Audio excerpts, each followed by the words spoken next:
So we did this toolkit for parents, a guide for parents with Southern Poverty Law Center to help parents better recognize warning signs and the risks of online radicalization and feel more empowered to engage with children who might have been exposed. So then we studied it with 750 parents and caregivers. It's on a survey platform, and we did a pre-test, and then they read the guide, and then we did a post-test.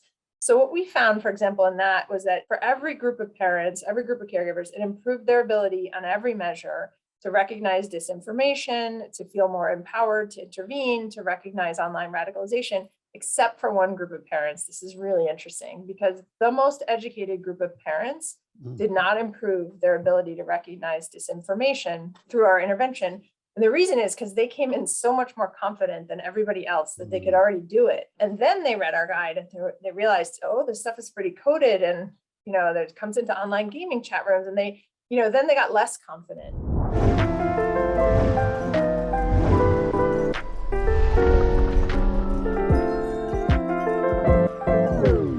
Cynthia, how are you? What a week you've had. I'm so sorry. That's never happened to me before. I was sitting in the hearing like, what is happening? Every single committee member showed up and they all exceeded their time. It just went on for like 3.5 hours. And you're doing your service for all of us in the country, so you can miss us.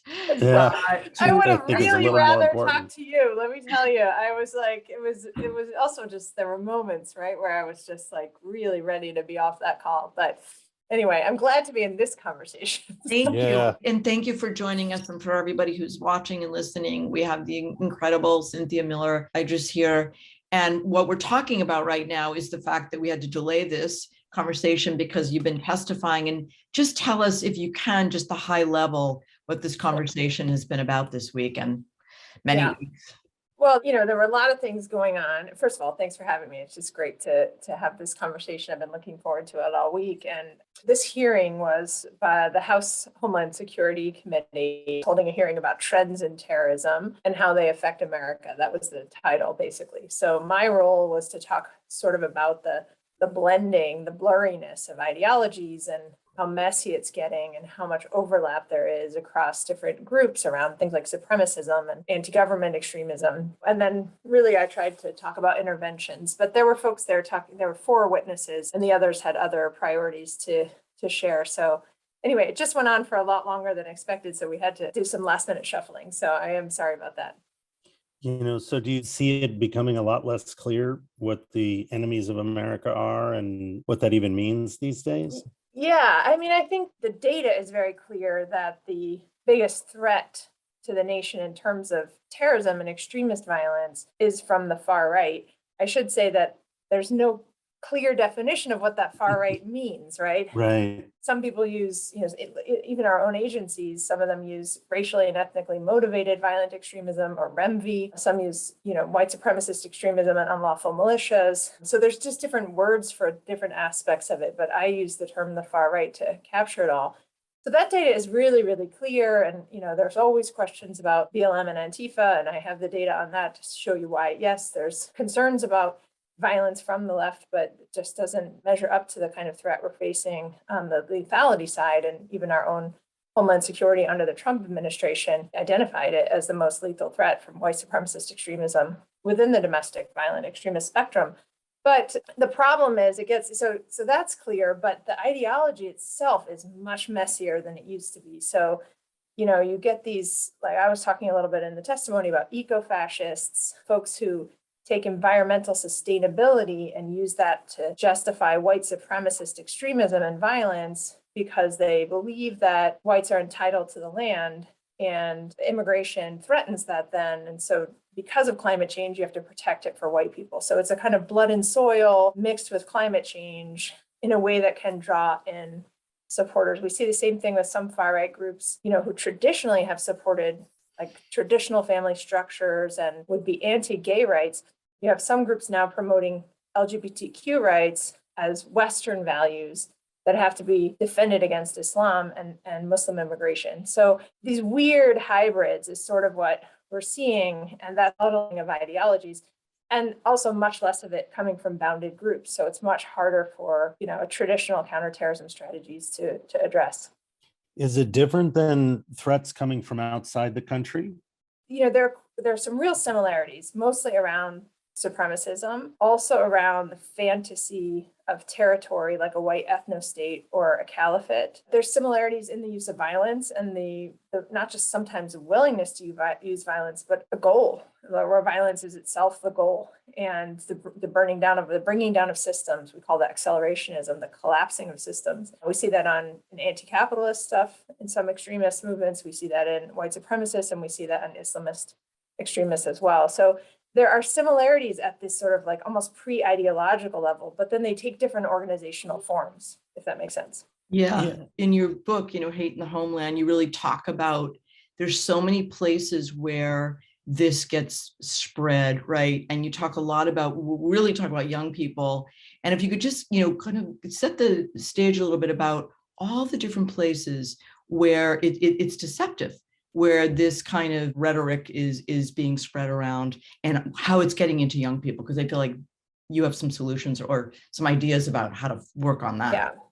Yeah, exactly. Well, the biggest transformation, if I had to name one over the last 10 or 15 years, is in where people encounter extremist ideas and propaganda and disinformation. So it used to be the case that really racist or extremist supremacist ideas were kind of a destination that you had to seek out or sign up for. You had to sign up for, even in the early days of the internet, a listserv of some kind or an actual newsletter to be mailed to you, or a friend or a colleague or a neighbor would take you along to a meeting in a backwoods, kind of militia. So there's recruitment, but it was kind of one-on-one or something that you had to look for. I think that the transformation is really that my assumption is that everybody encounters it now at some point, or we're just 1 or 2 or 3 clicks away. I think of it as like, a couple of clicks away from an ever expanding series of rabbit holes of disinformation and hate. And they're seductive, they're in memes, they're in, they're not just coherent manifestos, but they're in fragments of jokes about the Holocaust, or they're, coming to you in an online gaming room or in a mixed martial arts tournament that is advocating for defense of the civilization and being prepared for race war. So it's propaganda that's embedded with hobbies, that is showing up on emoji sharing sites and meme sharing sites and other kinds of places like that are filled with humor and irony, and basically just shows up wherever you are online, especially as a highly online young person. So maybe adults might have more curated versions of where they go. But even adults, I was giving an example the other day about the, hobby channels. Like a friend wrote to me after the book and said they had been looking for a series of videos to drywall their garage, and picked a series of 10 videos. And around the 3rd video, middle of the project, the person who now he has a kind of parasocial relationship with him, he's affable, he likes the guy, he's learning how to install the drywall.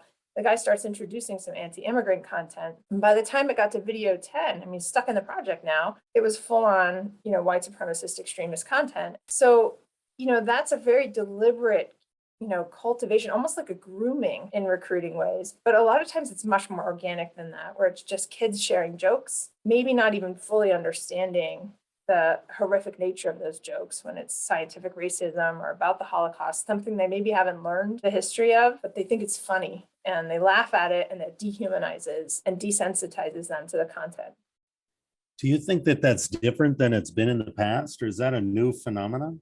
Or has it been with us as long as there's been people in different forms? The content has always been there, but two different things. I think 2 things are really, really different now. One, there used to be a more limited number of producers of the content. So even when it was, I was studying the t-shirt iconography when the clever coding in t-shirts first started coming out 15, 20 years ago. And I wrote a book about that called The Extreme Gone Mainstream. And these were really high quality, for-profit, especially in Europe. Some of them came to the US too. Brands that would sell like t-shirts and clothing that's really laced with codes that subverted some of the bans that you have in countries with more restrictive free speech protections. So even that relied on a producer of the t-shirt, right? And young people were still primarily the consumers. And they could screen print a t-shirt, but the quality was crummy. These were really nicely made and kind of status symbols in the end. They were expensive, like $30, $40 for just a t-shirt. Now anybody can make a meme, and they can get a sense of power and kind of secrecy in passing on the meme and adapting it. And then, when you see things like the Boogaloo, which, people may recognize now as a a violent extremist movement or scene. It's not even really a group, although groups form around it. Boogaloo is a code word for civil war, but that started as a joke among a group of teenagers online who were referring to a widely panned sequel to a breakdancing movie in 1984. And it became a code for the second of anything. And then it became a code for the second Civil War. And then real grown-ups went out and actually enacted violence, in the name of that idea and call it a meme-based insurrection. So, teenagers are creating some of this. They're super creative. They enjoy the countercultural edginess of some of what they're doing in the sense of provoking what they see as a triggered mainstream and telling them you just can't take a joke, basically. But then actually people are acting violently on some of this and showing up in places and taking it seriously. And sometimes they do too. I mean, and not just saying that they're only making jokes, but that's really different. So the author of the content is much more organic. And then where you encounter it is radically different from pre-internet days. And then you're also saying, I mean, when you think about what the scenario you just described also, so then if you're talking to a young person who's maybe not actually learned the real story of, let's say, the Holocaust, we'll use that because it seems to be always showing up. And then we're changing educational structures in schools, and there's certain schools that are not. So now we're having a lack of what we would probably call like some kind of critical thinking, some kind of understanding of what the repercussions of something like that. So somebody understands when they buy that T-shirt, what am I wearing? So how do you think about intervention? Like, how do we start to get at some solution or something? Well, I think there's multiple levels of intervention that we need, right? And so the way I like to think of this is that, we need a public health approach to confronting the massive problem of disinformation, hate, propaganda, and violent radicalization. And, the same way that we saw changes in the treatment of diseases like diabetes or cardiac disease, when the medical field started realizing, you can't only treat the symptoms of a disease once it manifests, but you can actually do a lot of good by engaging in communities and teaching people. They still have the freedom to make their own choices, but teaching them a lot of things that will help them make better choices and habits and behavioral and attitudinal choices about their diets and their exercise that can reduce the incidence of that disease. So, this is what Germany after World War II called defensive democracy, the idea that if you just focus on the fringe, that will always be producing propaganda. You'll never really fight off the extremist ideas. You have to also equip the mainstream with the tools to be resilient. That means reinforcing democratic values, but also means teaching about hard histories in ways that help people understand the consequences of fascism or of what happened in slavery and what the legacies are. And so, some of that educational part has to be the teaching of hard histories. Some of it is digital and media literacy, is about helping people understand what propaganda looks like and what persuasive tactics look like. So we've been testing, I run a research lab that tests interventions, and we've been testing what we call video-based inoculation. It works like a vaccine. There's really, really good, there's text-based, there's audio-based, but we do video. And there's really good evidence that it works, that if you show people before they encounter propaganda, why it's manipulative and what it looks like, that they start to recognize, that they can be taught to recognize what a conspiracy theory looks like. And then when they encounter the conspiracy theory, they actually have kind of antibodies to it and they reject it. So it does work really well, but it only works well before they're exposed.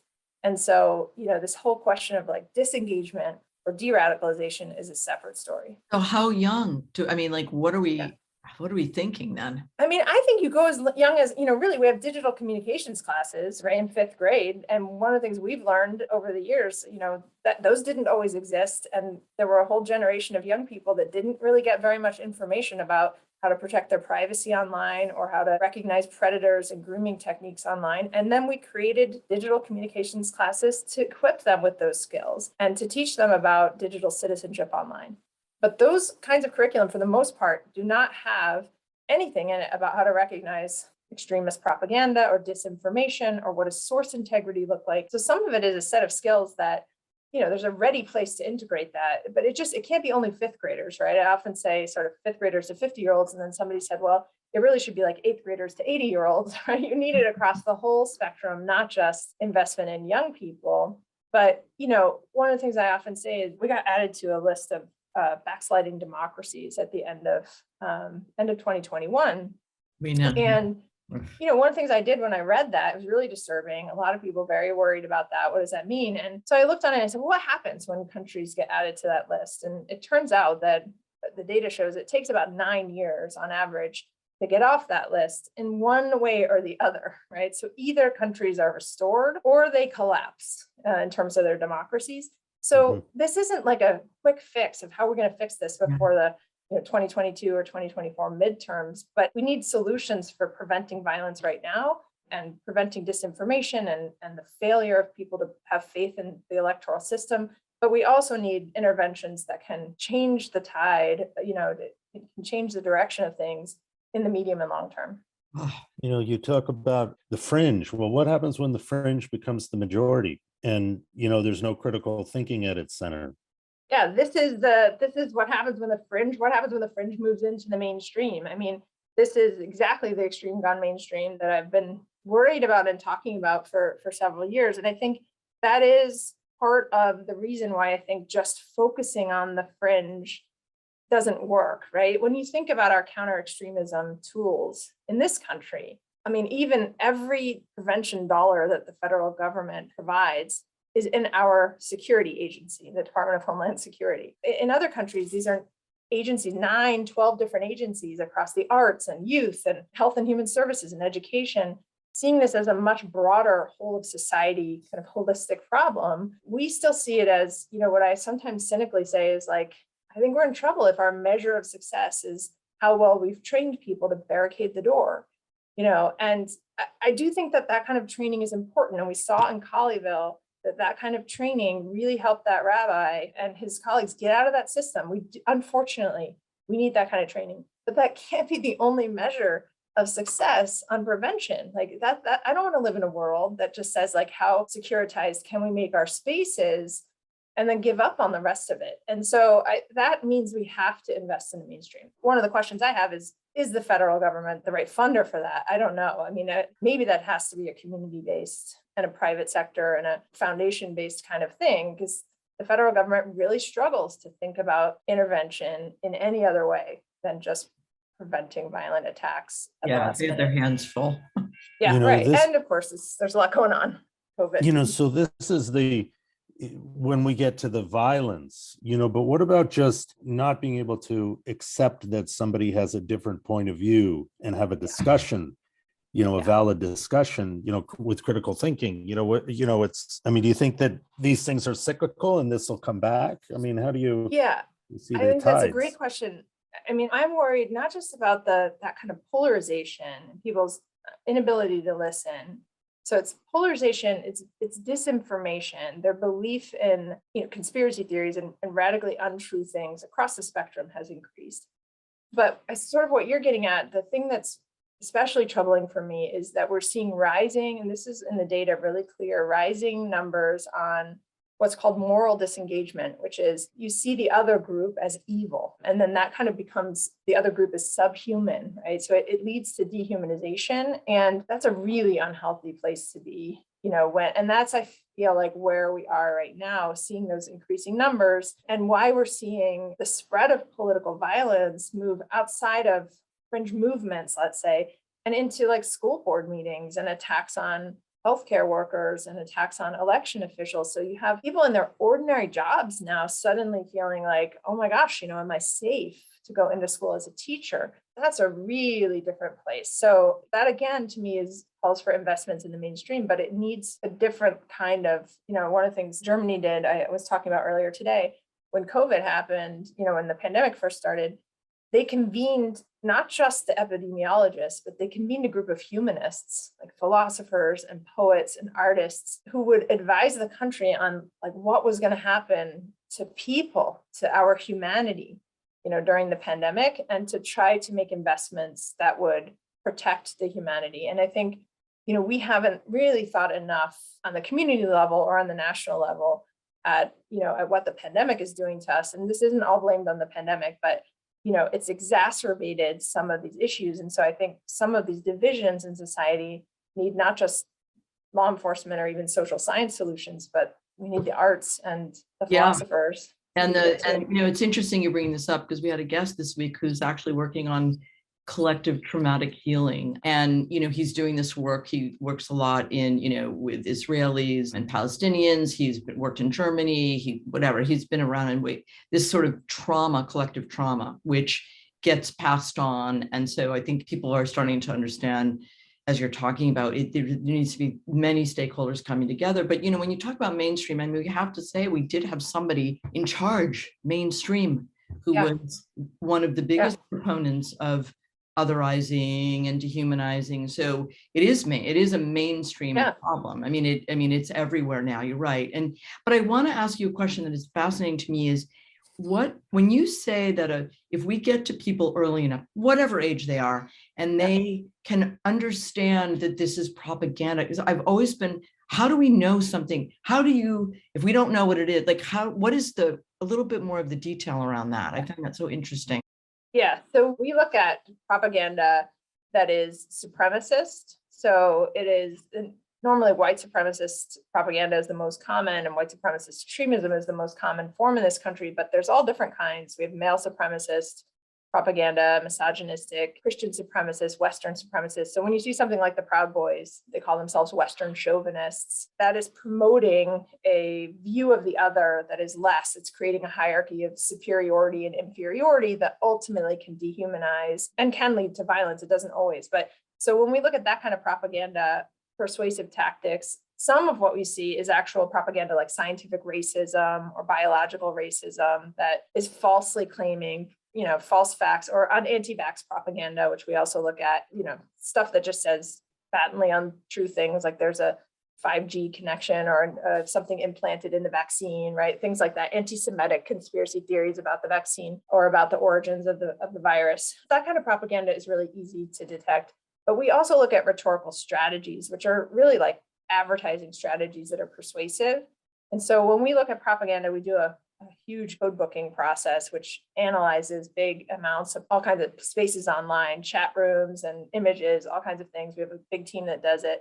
And they usually get about 36 different codes. So things like some show up across the board, like, right, we call it the brave truth teller. There's always a figure who's like telling you something at great risk to themselves, or DYOR, which is do your own research. So I'm not telling you what to think, but do your own research and you'll come to the same conclusion. Like these are actually pretty persuasive tactics that get people to kind of be more persuaded. Some of the Hollywood tactics too, we see in videos, using scary music, like tones that make you anxious while they're showing you images of crying babies and needles, right? So there's the tactics like that you can point out to people and just kind of make them a little bit savvier, or teach them how, there's almost always a scaffold in conspiracy theories about a cabal of elites that are orchestrating something to manipulate others and get power. And once you see that basic scaffolding, you pretty much can recognize it when you encounter it and realize someone's trying to manipulate you. That's the technical part of it, is teaching people how to recognize some of this stuff. That's like the digital and media literacy. Does a nation need a shared story? It's like we can't agree in America on our shared history. So does that make it not possible to come together, in some sense? Yeah, I think we need a shared commitment to listen to each other's stories, even if we can't agree on the story, right? So understanding that there are different standpoints for history, that the story that we learn as history has already been curated and has already been told through the eyes of the people who could capture those stories and tell them to, write them into history books. And that when you start to include other people's perspectives, descendants of people who are enslaved and of women and of other minorities, that you get different stories, and we know this, what's been recorded and what history has been recorded. And we know that some of the ways that we have sanitized stories. So this is one of the things that troubles me when I talk about teaching hard histories. We often, when we teach the history of slavery, for example, we'll see that sometimes it's just, the history, this is certainly how I learned it, the Underground Railroad, right? But you're not actually learning like roots, what happened, you're not reading, what happened to people and how horrific it actually was. You're hearing these tales of resilience because they feed into, a narrative that is true about, there are a lot of good things about this country, and we do want to understand some of those positive stories. But I think when you don't teach the hard histories and you don't teach, I mean, the Holocaust is a really good example. We have really, really high numbers of young people who don't know anything about the Holocaust and think that it didn't happen. They haven't really been taught about it. So this recent discussion about banning Maus, for example, the graphic novel, this isn't my argument. There was a really great thread on Twitter that I can't recall now who authored it, but was talking about his fear that, as Maus, is removed, that it won't be just absent. It's not that kids won't learn at all about the Holocaust, but they'll learn about it through things like The Boy in the Striped Pajamas, which shifts the narrator from a victim to a perpetrator and also makes the narrator an innocent person who has no idea that the Holocaust was happening because he's just a boy and he's sitting on the other side of the fence. And so, but doesn't really tell the story the way that Maus does about the horrific things that happened inside the death camps. And so that sanitizes the story a bit. So do we need a shared story? I don't know, but I think we need a shared commitment to listen to those perspectives that are different. This trend though of, canceling, right? Cancel, which is really probably feeding everything. I think Jesse, yesterday, I think it's Merchant of Venice now is going away. I guess Shakespeare is ready. They're ready to get, I know one of your favorites is on his way out. I mean, and it comes from all sides, right? So that's coming from.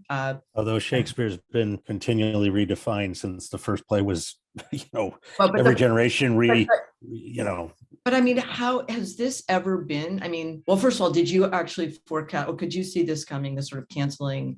And is there any precedent in the history? I don't think Shakespeare's too worried about it. I'm not worried about Shakespeare, but whatever. But we're talking about Maus. I mean, we're talking about all these things and this idea that the Rashomon, I mean, you have different people have a different point of view about a story, but there was a story and you and I may not agree, but we, you know what I mean? We all are going through a pandemic, I think, or maybe some people don't believe there is one. I guess there we go.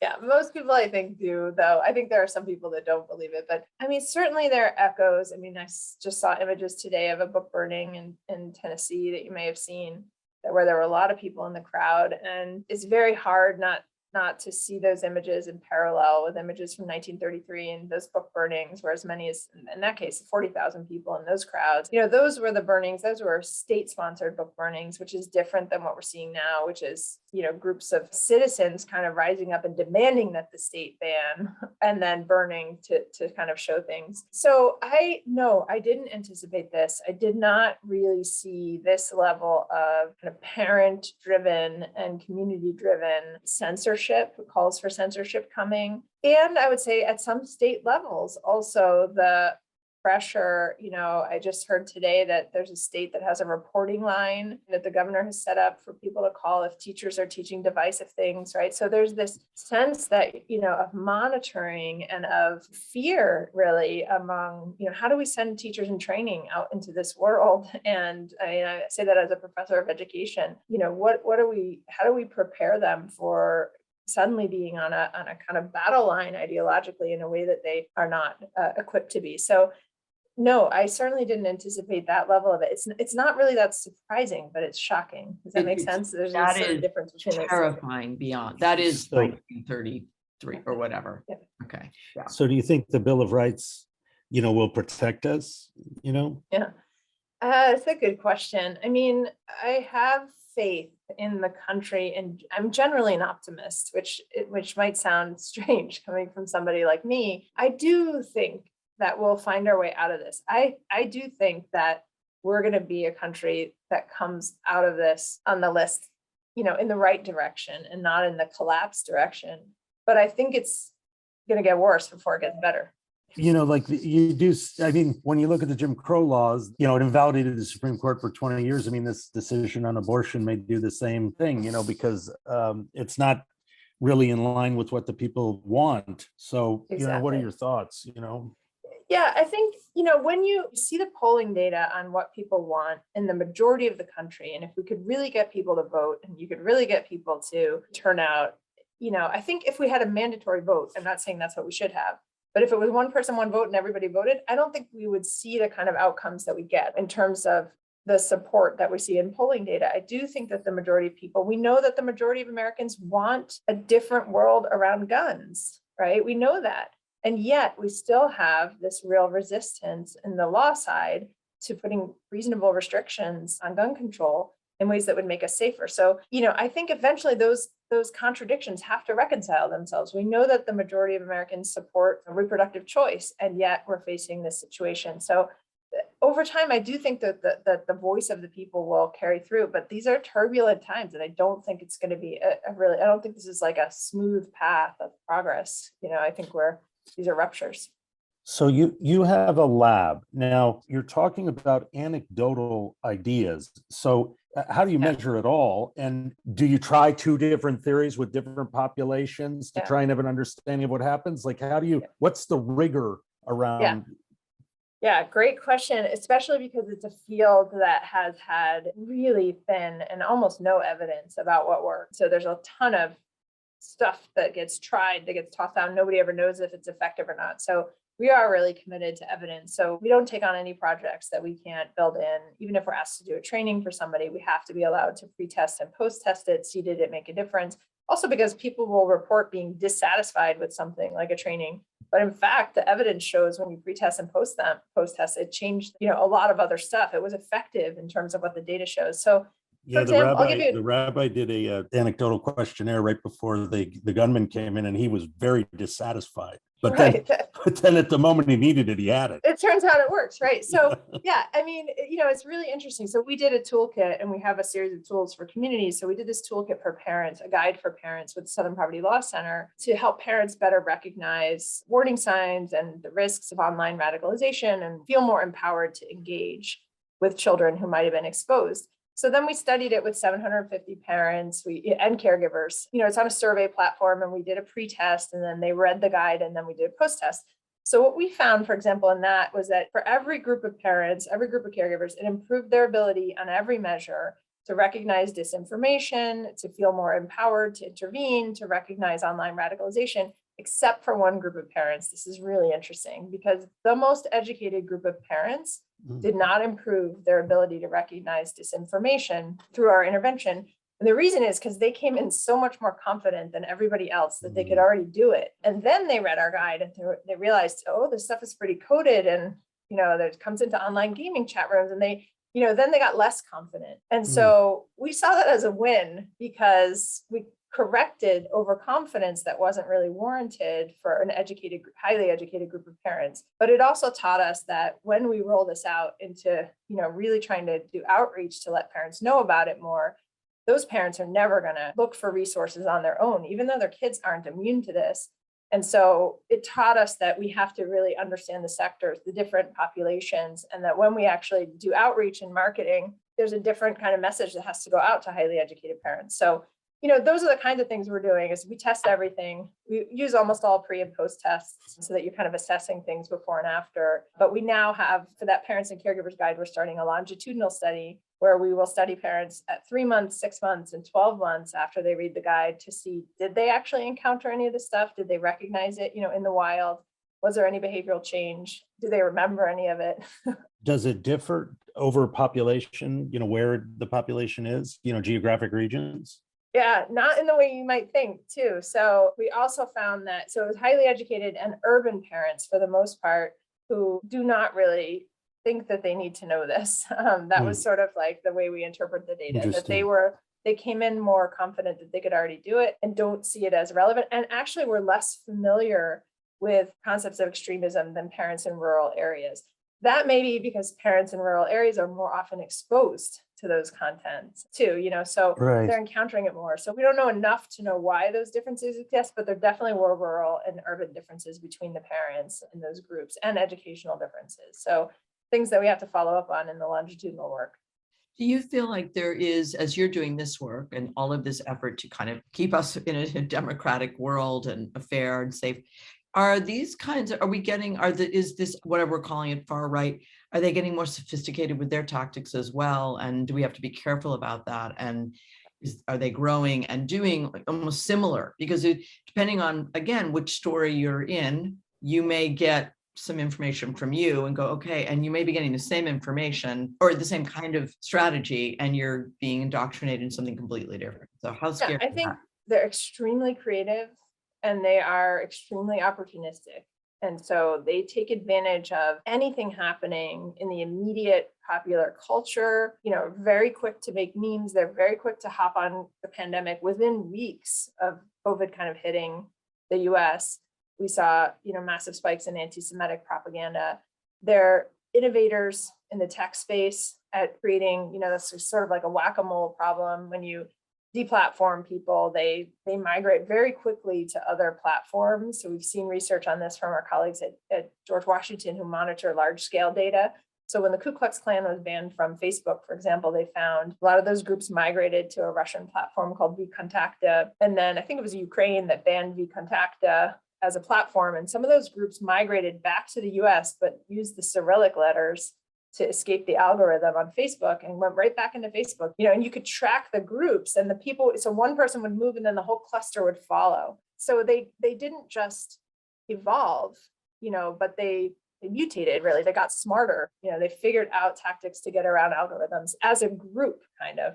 And so it's not just that individuals are doing it. So yes, they are definitely, it's hard to keep up with. We're lucky we have a really young team. It's great to be in a university because you have all these super smart, 19-year-olds who are highly online and can tell us everything that's happening in youth spaces. But, that's a huge advantage for anybody working in a youth culture, is to be based in a place where there are a lot of young people. So that helps. But it's hard to keep up with, and they are evolving quickly. There are rotten people out there. It's not just a question of people being converted. There are a lot of rotten people who believe this stuff. Yeah.